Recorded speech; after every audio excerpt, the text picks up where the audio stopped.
క్రైస్తవుల మన ప్రభు యేసు క్రీస్తు నామములో మీకందరికీ ప్రతి వారం యూట్యూబ్లో ఈ మెసేజ్ వింటున్న మీకందరికీ ప్రత్యేకమైన వందనాలు. ప్రభు దీవెనలు సమృద్ధిగా కలుగునుగాక. ఆమేన్. ఈ దినము వాక్య భాగమును గమనించండి. ప్రియమైనటువంటి దేవుని పిల్లలారా, యెషయా గ్రంథము 30వ అధ్యాయం 6వ వాక్యంలో మొదటి నుంచి చివరి వరకు మీరు చదవండి. నేను మధ్యలో భాగాన్ని చదువుతున్నాను. మిక్కిలి శ్రమ బాధగల దేశము గుండా వారు గాడిద పిల్లల వీపు మీద తమ ఆస్తిని, ఒంటెల మూపుల మీద తమ ద్రవ్యములను ఎక్కించుకొని తమకు సహాయము చేయలేని జనమునందుకు వాటిని తీసుకొని పోవుదురు అని వాక్యములో రాయబడి ఉంది కదా. బాగా గమనించండి. ఇది తీసుకొని పోవుదురు అని అనడంలోని భవిష్యత్ కాలంలో జరగబోయేటటువంటి పరిస్థితులను దేవుడు ప్రవచనపూర్వకంగా తన ప్రవక్త ద్వారా పలికినటువంటి మాటని చక్కగా మీరు గ్రహించాలి. ఏమిటంటే, రాబోయే దినాల్లో దేశంలో ఉన్నటువంటి ప్రజలు ఏ విధంగా వెళ్తారంటే, శ్రమ మిక్కిలి బాధగల దేశము గుండా వారు తమ గాడిదల మీదను, ఒంటెల వీపుల మీదను తమ ఆస్తినంతా కూడా ఎక్కించుకుని సహాయము పొందాలని వాళ్ళు ఆ ఆస్తిని తీసుకొని వెళ్ళడం కూడా సహాయం లేనటువంటి వారిగా, నిష్ప్రయోజనమైనటువంటి యొక్క ప్రయాసగా వాక్యంలో మనం గమనించవచ్చు. ప్రియమైనటువంటి సహోదరులారా, అవును, మరి ఈ దినాన మనం గమనిస్తే ఒక దేశం కాదండి, ప్రపంచంలో ఉన్న ప్రతి దేశంలో ఉన్న ప్రజలు కూడా దేని గుండా వెళుతున్నారంటే, శ్రమ మిక్కిలి బాధ కలిగినటువంటి దేశాల గుండానే సహాయం కొరకు, నివారణ కొరకు, నెమ్మది కొరకు తమ ఆశనంతా కూడా కూడగట్టుకుని సహాయం కోరి వెళ్ళినా అది కూడా నిష్ప్రయోజనకరంగా మారి బాధ నివారణ కాక ఎంతో ఇబ్బందులు పాలవుతున్నట్టుగా మనం గ్రహిస్తున్నాం కదా.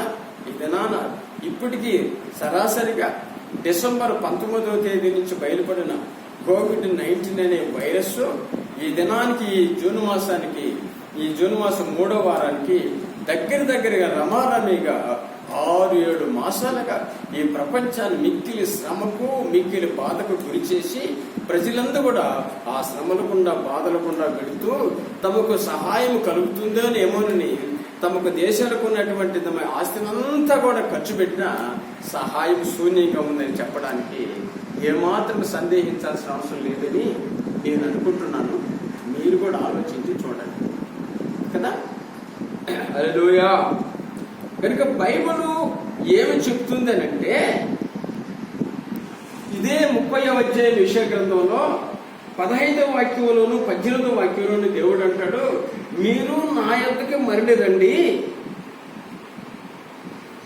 మీరు నన్ను నమ్ముకోండి, అప్పుడు నేను మిమ్మల్ని దీవించాలని దీనివల్ల కూడా చేతులు సాసుకొని మీ కొరకు ఎదురు చూస్తున్నాను అంటున్నాడు దేవుడు.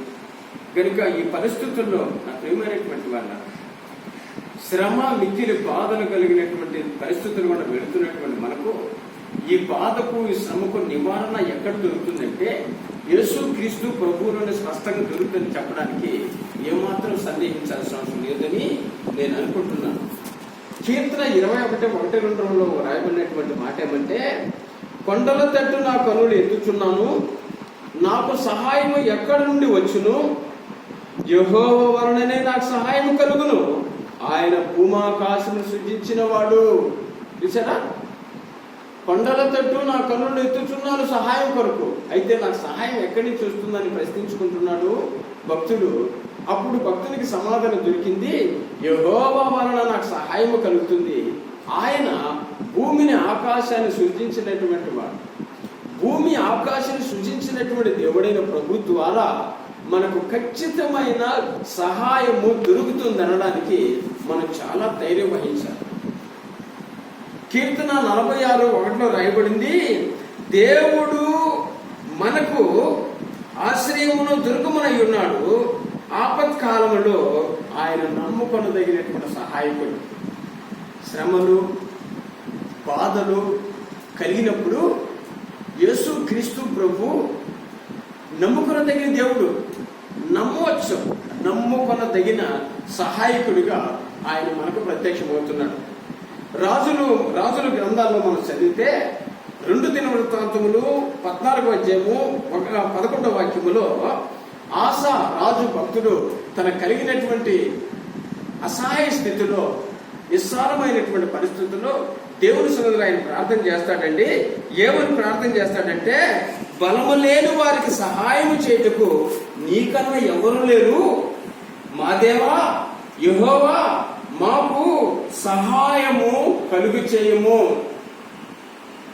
దేవుడు బలము లేనటువంటి వారికి, శ్రమలలో ఉన్న వారికి, బాధల్లో ఉన్న వారికి సహాయం చేయడానికి ఆయన కన్నా ఎక్కువైన ఎవరు లేరని ఈ రాజు తెలుసుకొని తనకు వచ్చినటువంటి పరిస్థితులు జయించడానికి దేవుని సన్నిధిలో ఆ రీతిలో మొరపెట్టి ఉన్నట్టుగా ఈ వాక్యంలో మనం చూస్తాం. కనుక నా ప్రియమైనటువంటి సహోదరులారా, కీర్తన 46:1 కూడా నేను చెప్పాను. మళ్ళీ ఆపత్కాలంలో యేసు క్రీస్తు ప్రభు నమ్ముకొనదగిన సహాయకుడు. నీకు ఆపదలు సంభవించినప్పుడు, వ్యాధులు సంభవించినప్పుడు, బాధలు సంభవించినప్పుడు, రోగాలు సంభవించినప్పుడు, పరిస్థితులు మనం ఎదుర్కోలేనటువంటి పరిస్థితులు మనకు ఎదురైనప్పుడు మనం ఆశ్రయించదగిన ఆశ్రయ దుర్గం ఏదంటే యేసుక్రీస్తు ప్రభువు. ఆయన ఆపత్కాలంలో నమ్ముకొనదగిన సహాయకుడుగా నీకు ప్రత్యక్షమవుతాడు. నీ ఆపదలన్నింటిలో నుంచి, బాధలన్నింటిలో నుంచి నేను విడుదల చేసి నీకు నెమ్మదిని చేకూర్చుటకు శక్తివంతుడు. హల్లెలూయా. అందుకని యేసు క్రీస్తు ప్రభు మరొక వాగ్దానం చేస్తాడు. నహూము గ్రంథము 1వ అధ్యాయం 9వ వాక్యం ఈ విధంగా రాయబడింది, ప్రియమైన వలన బాధ రెండో మారు రాకుండా ఆయన బుద్ధిగా దానిని నివారణ చేయను. బాధ అన్నది రెండవ మారు కలగకుండా యేసయ్య దాన్ని బుద్ధిగా అనగానే మనకు ఒక మాట గుర్తుకొస్తుంది, అనగా వేడుతో సహా. ఒకవేళ ఈ విధంగా మనం అనుకోవచ్చు, ఒక చెట్టు ఉంది అనుకున్నాం, దాని కొమ్మలు కొట్టడం కన్నా లేదా మొద్దు తీసేయడం కన్నా వేడుతో సహా పెళ్ళగించడం అనేటటువంటి అది సంపూర్ణంగా తీసివేయనటువంటి అనుభవాన్ని మనం కలిగి ఉంటాం. కనుక యేసు క్రీస్తు ప్రభువు దగ్గర మనకు ఉన్నటువంటి నివారణ ఏంటంటే, రెండో మారు మళ్ళీ అదే సమస్యను మనం ఎదుర్కోకుండా, అదే పోరాటాన్ని మనం కలిగి ఉండకుండా దేవుడు బుద్ధిగా నివారణ చేయడానికి ఆయన సిద్ధంగాను, నమ్మకంగాను, శక్తి కలిగిన దేవుడిగా ఉన్నాడు అనడానికి మనం సందేహించాల్సిన అవసరం లేదని ప్రేమతో తెలియజేస్తున్నాను. ఎందుకనంటే ప్రియమైనటువంటి వారా, ఆయన ఈ మాట చదవండి, యెషయా గ్రంథము 63వ అధ్యాయము 9వ వాక్యంలో రాయబడింది, వారి యావత్ బాధలో ఆయన బాధలు ఉందేను. మన యావత్ బాధలు, మనం పడేటటువంటి ప్రతి బాధల్లో కూడా యేసయ్య బాధలు అనిపించాడు. ఆయన పొందినటువంటి బాధలు, ఆయన కలువారి శిలువలో పొందినటువంటి దెబ్బల్లో మన సంపూర్ణమైన స్వస్థత, సంపూర్ణమైన ఆరోగ్యం కలుగుతుంది. ఆయన మన కొరకు శిలువలో పట్టబడ్డాడు, శిలువలో రక్తం చిందించాడు. ఆయన నిర్దోషిగాను నిర్మలమైనటువంటి అతి పరిశుద్ధమైనటువంటి దేవుడికి ఉన్నప్పటికీ మనకు కలిగేటటువంటి బాధల్లో నుండి, శ్రమంలో నుంచి, ఇరుకుల్లో నుంచి, ఇబ్బందుల్లో నుంచి మన సంపూర్ణంగా విడుదల పొంది, నివారణ పొంది, స్వేచ్ఛగా, సంతోషంగా, సమాధానంగా, హృదయానందకరమైన జీవితం జీవించడానికి ఆయన మనుషుడిగా లోకమును అవతరించి మన పాపాలు, శాపాలు, దోషాలు, రోగాలు అన్నీ కూడా ఆయన భుజాల మీద వేసుకొని మాను మీద వాటిని మోసి కల్వారి శిలువలో మేకులు పట్టడం ద్వారా ఆయన చిందించినటువంటి రక్తము, ఆయన పొందినటువంటి గాయాలు, ఆయన పొందినటువంటి వ్యాధులు అంతా కూడా మనకు నివారణ కలిగించడానికి మూలముగా నిలబడింది. ప్రియమైన వాళ్ళు కనుక ఈ దినాన ఒకవేళ నీ జీవితంలో ఎన్నో వ్యాధులు, ఎన్నో కష్టాలు, వాక్యంలో రాయబడింది, శ్రమ, బాధ కలిగిన దేశం గుండా ప్రజల నివారణ కొరకు తమకున్న కష్టాలను అంతా కూడా, ఆర్థికమైనటువంటి వస్తువులంతా కూడా ఎంతో వినియోగం చేసిన ప్రయోజన శూన్యం రాయబడింది. మన వాక్యంలో నేను 3 బాధల గురించి, 3 గురించి మీకు పరిచయం చేస్తాను. తేటగా గమనించండి ప్రియమైన వారట. ఒకటి, మార్కు సువార్త 5వ అధ్యాయము 29వ వాక్యములో ఈ విధంగా రాయబడింది. వెంటనే ఆమె రక్తధార కట్టెను గనుక తన శరీరములోని బాధ నివారణ అయినదని.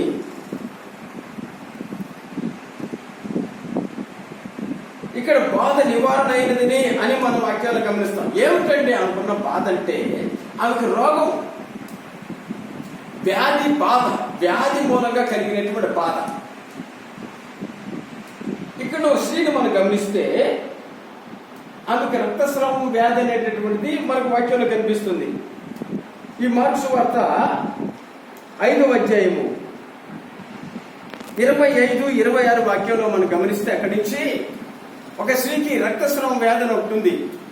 దీని ద్వారా ఆమెకి శరీరం చాలా బలహీనపడిపోవడం కాకుండా వ్యాధి నివారణ కొరకు, స్వస్థత కొరకు, ఆరోగ్యం పొందుకోవడం కొరకు ఆమెకున్నదంతా కూడా ఖర్చు చేసినట్టుగా, అనేక మంది డాక్టర్లను సంప్రదించినట్టుగా ఈ 25, 26, 27 వాక్యములో రాయబడింది. అయినప్పటికీ ఆమెకి ఏమాత్రం ప్రయోజనం కలగకపోగా వ్యాధి బాధ మరీ ఎంత ఎక్కువైందంట. అలాంటి పరిస్థితుల్లో ఆమె యేసుని గురించి విన్నదని వాక్యంలో చూస్తాం. నేను చెప్పాను కదా ముందుగానే ప్రియమైన వారా, యెషయా గ్రంథం 30వ అధ్యాయంలో 15వ వాక్యంలో 18వ వాక్యం రాయబడింది. ఇలాంటి శ్రమ, బాధ కలిగినటువంటి దేశం గుండా వెళ్ళేటటువంటి మీరు ఆ బాధ, శ్రమ నుంచి నివారణ పొందడానికి తమకున్నటువంటి సర్వసంపదను కూడా దుర్వినియోగపరుచుకొని వ్యర్థంగా పాడు చేసుకోవడం కాకుండా ఆ 15వ అధ్యాయం 15వ వాక్యము 18వ వాక్యంలో రాయబడినట్లుగా మనం ప్రభు దగ్గర కనుక రాగలిగితే ఆయన మనం స్వస్థపరచడానికి నిలవబడి సిద్ధంగా ఉన్నాడనే మాట 15వ వాక్యము 18వ వాక్యము యెషయా గ్రంథం 30వ అధ్యాయం మనం చదువుతున్నాం. కాబట్టి ఇక్కడ స్త్రీ ఏం చేసిందంటే ఆమెకు కలిగినటువంటి బాధను నివారణ చేసుకోవడానికి ఆమెకున్నటువంటి అంతా కూడా గాడిదల మీద, ఒంటెల మీద ఎక్కించుకొని ఆ దేశమంతా సంచారం చేసినప్పటికీ ఆమె వ్యాధి నుంచి ఆమెకు నివారణ కలిగజేయగలిగినటువంటి వ్యక్తి ఒక్కరూ లేకపోగా వ్యాధి మరింతగా ఎక్కువైనట్టుగా ఆమె అనుభవాన్ని గురించి వాక్యంలో రాయబడింది.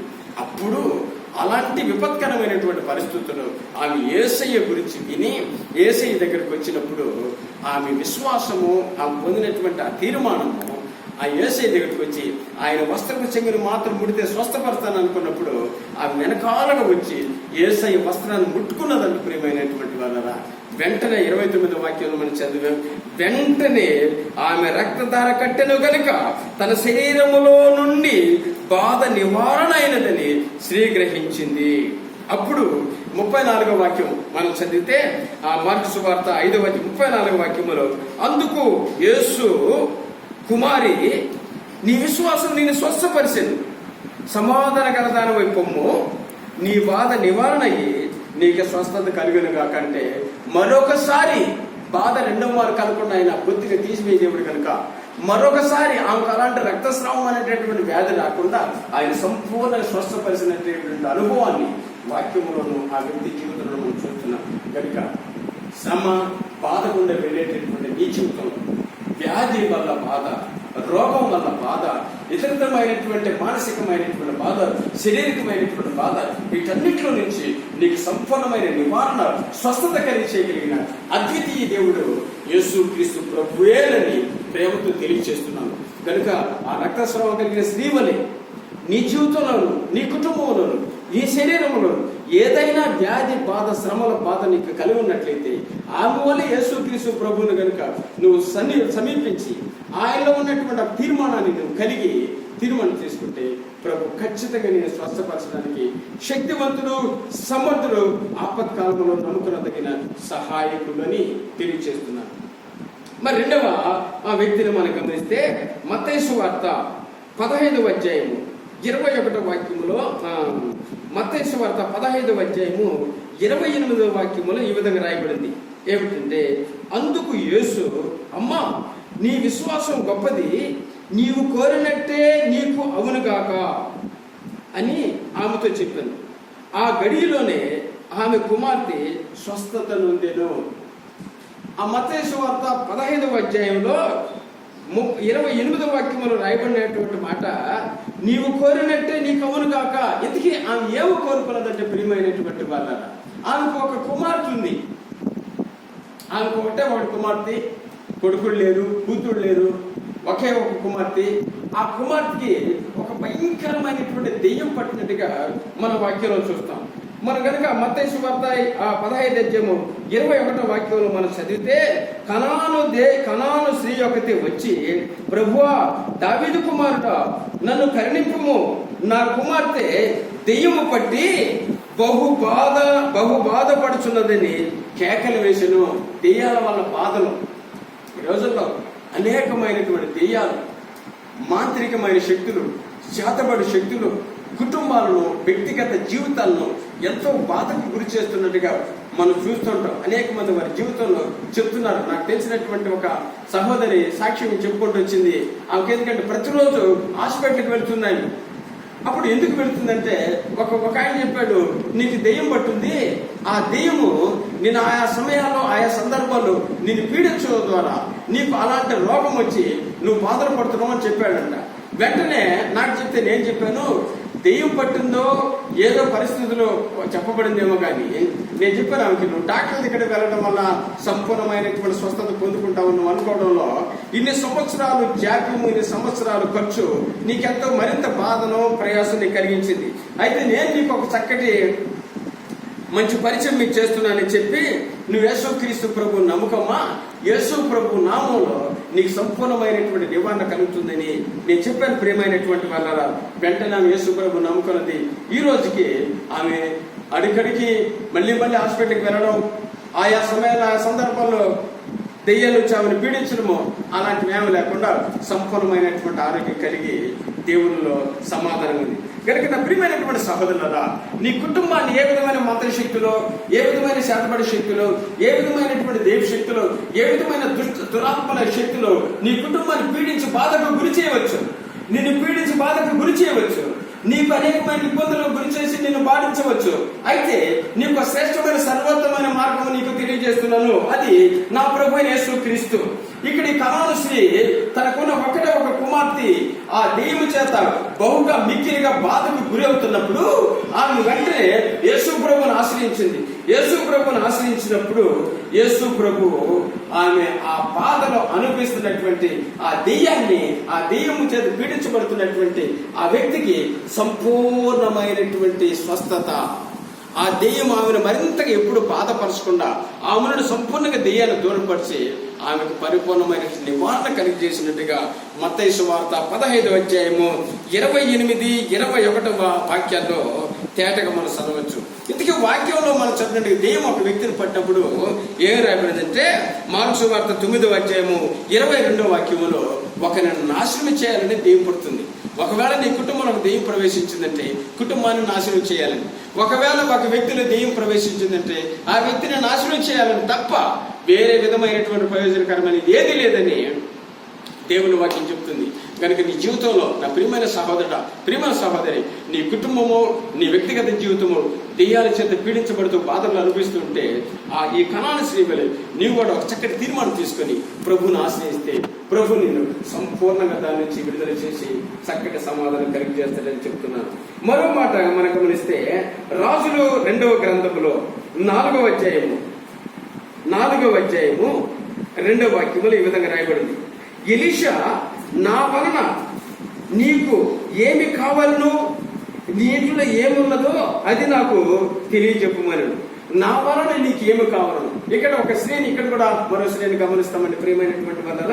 1వ అధ్యాయం చదివి 1వ వాక్యం చదివితే 2 రాజులు 4వ అధ్యాయం 1వ వాక్యములో ఆ వాక్యంలో చదివే విధంగా ఉంది, నీ దాసుడైన నా పెనిమిటి చనిపోయాను, అతడు యెహోవా యందు భయభక్తులు గలవాడై ఉండెను, ఇప్పుడు అప్పుల వాడు నా 2 కుమారులను తనకు దాసులుగా తీసుకుని పోవుటకై, తనకు దాసులుగా ఉండుటకై పట్టుకుని పోవుటకు వచ్చి ఉన్నాడని ఎలీషాతో మొరపెట్టెను. ఇక్కడ ఒక కుటుంబం అండి. ఆ కుటుంబ యజమానుడు అప్పు చేశాడు. సాధారణంగా అప్పు చేస్తాడు. కొంతమంది తాగుబోతులు అప్పు చేస్తారు, తాగడానికి అప్పు చేస్తారు. కొంతమంది ప్యాకాటగాళ్ళు అప్పు చేస్తారు, ప్యాకాటానికి అప్పు చేస్తారు. కొంతమంది విందులు, వినోదాలకి, విలాసాలకి అప్పు చేస్తారు. ఈ అప్పులు భారం కుటుంబం మీద పడడం ద్వారా కుటుంబాలు పాడైపోతాయి. అయితే వాక్యంలో మనం చదివితే ఈ వ్యక్తి ప్రియమైనటువంటి వాళ్ళ తాగేవాడు కాదు, ప్యాకాట ఆడేవాడు కాదు, ఎవడు కాదు, కానీ దేవుని భక్తుడు. ఒకవేళ దేవుని భక్తుడు కూడా అప్పు చేసాడంటే, ఒకవేళ బిడ్డల కొరకు అప్పు చేసి ఉండొచ్చు, ఇంటి కొరకు అప్పు చేసి ఉండొచ్చు. ఏదో ఒక రకంగా అప్పు అనేది ఒక వ్యక్తి జీవితంలో, కుటుంబంలో జరుగుతుంది. అది మంచిగానైనా సరే, చెడుగానైనా పెళ్లికి అప్పు చేయవచ్చు, ఇక ఏదైనా పొలానికి అప్పు చేయొచ్చు, పిల్లల కొరకు చదువుల కొరకు అప్పు చేయొచ్చు. ఏదో ఒక రకంగా అప్పు అనేది చేయవచ్చు. అప్పు చేసినటువంటి ఆ వ్యక్తి ఏదో కొంచెం పొరపడిన టైం చాలక చనిపోయినాడండి. చనిపోయినప్పుడు అప్పిచ్చినవాడు గమ్మంటాడా? అప్పిచ్చిన వాడు వచ్చి ఆ పిల్లలు ఇద్దరు పట్టుకున్నారు.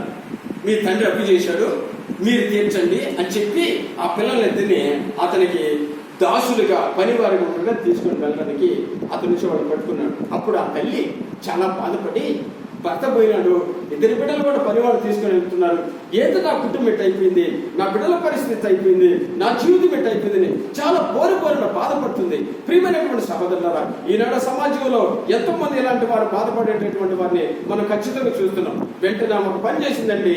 వెంటనే దైవ సేవకుడైనటువంటి ఎలీషా దగ్గరికి వెళ్ళి మొరపెట్టడం ప్రారంభించింది. అయ్యా, నా భర్త చాలా మంచివాడు, చాలా భక్తిపరుడు, మంచి పరిచారకుడు. అయితే అతను ఎందుకో నా కుటుంబ బిడ్డల కొరకు అప్పు చేశాడు. నా భర్త చనిపోయినాడు. ఇప్పుడు నా బిడ్డలు అన్యాయం అయిపోతున్నారు. నా బిడ్డలు కాపాడడానికి సహాయం చేయమని దైవ సేవకుడి దగ్గర మొరపెట్టుకున్నదండి. ప్రియమైన వాళ్ళరా, కనుక నీ జీవితంలో ఏదో ఒక రకంగా ఒక అప్పు అనేది ఏర్పడవచ్చు. ఈ అప్పు నుంచి విడుదల పొందడానికి ఏకైక మార్గం నా ప్రభు యేసుక్రీస్తు. వెంటనే వచ్చి దైవ సేవకుడి దగ్గర మొరపెట్టినప్పుడు దైవ సేవకుడు అన్నాడు, అమ్మా, నీట్లో ఏదైనా ఉందా, నేను నీకేమి చేయాలనుకున్నాడు అన్నాడంట.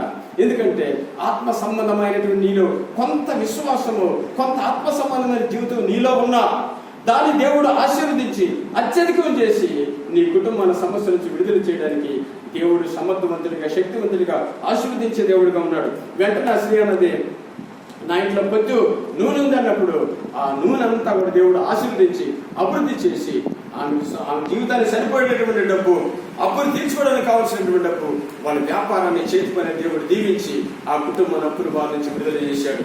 కనుక నా ప్రియమైనటువంటి సహోదరులారా, యెషయా గ్రంథం 35 వాక్యంలో రాయబడింది, మిక్కిలి శ్రమ, మిక్కిలి బాధ కలిగిన దేశం కూడా వెళుతూ వాటి నుంచి విడుదల పొందడానికి శారీరకంగా, లోకపరంగా ఎన్నో ప్రయత్నాలు చేయవచ్చు. అది కేవలము సహాయం పొందలేనటువంటిది, నిష్ప్రయోజనమైనటువంటిది. అయితే నా ప్రభు యేసుక్రీస్తు ద్వారా మనకు సంపూర్ణమైన స్వస్థత, సంపూర్ణమైన విడుదల, సంపూర్ణమైన సమాధానం కలుగుతుందని ప్రేమతో తెలియజేస్తున్నాను. ఈ వాక్యాన్ని మీరు వింటున్నందుకు మీకు ప్రత్యేకమైన దీవెనలు. మరి వినండి, ఇతరులకు షేర్ చేయండి. ఇది దీవెనకరంగా ఉంటుంది.